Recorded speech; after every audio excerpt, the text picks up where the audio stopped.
وما خلق الذکر والانثى، یہ واو بھی قسم کی، اور قسم ہے ماں، یہ ماں پیچھے گزر چکا پچھلی صورت میں،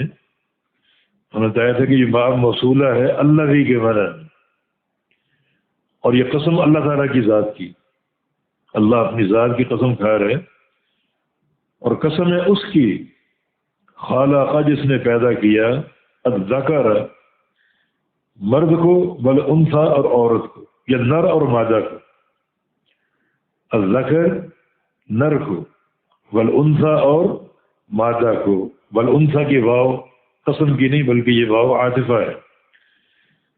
تو وما اور قسم اس ذات کی، ما بمعنی الذی موصولہ ہے یہ، اس ذات کی قسم خالق جس نے پیدا کیا الذکر والانثى نر کو اور مادہ کو۔ یہ نظام بھی اس کی قدرت کی ایک عجیب نشانی اور دلیل ہے۔ ایک اس کا پیدا کرنا، کس چیز سے، یعنی پیدا کرنے کا مادہ کیا ہے؟ حقیر پانی، نطفہ، جس سے اللہ تعالیٰ پیدا کرتا ہے، اور یہ ایک عجیب نشانی ہے، اس حقیر قطرے سے اللہ رب العزت جو ہے وہ مخلوق بناتا اور پیدا کرتا ہے، کبھی نر اور کبھی مادہ، اور نر اور مادہ کو پیدا کرنا بھی اللہ تعالیٰ کی ایک نشانی ہے تاکہ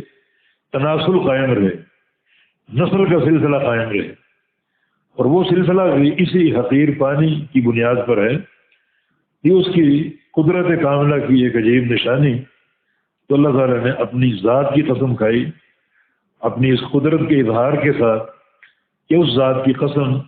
جس نے نر اور مادہ کو پیدا کیا۔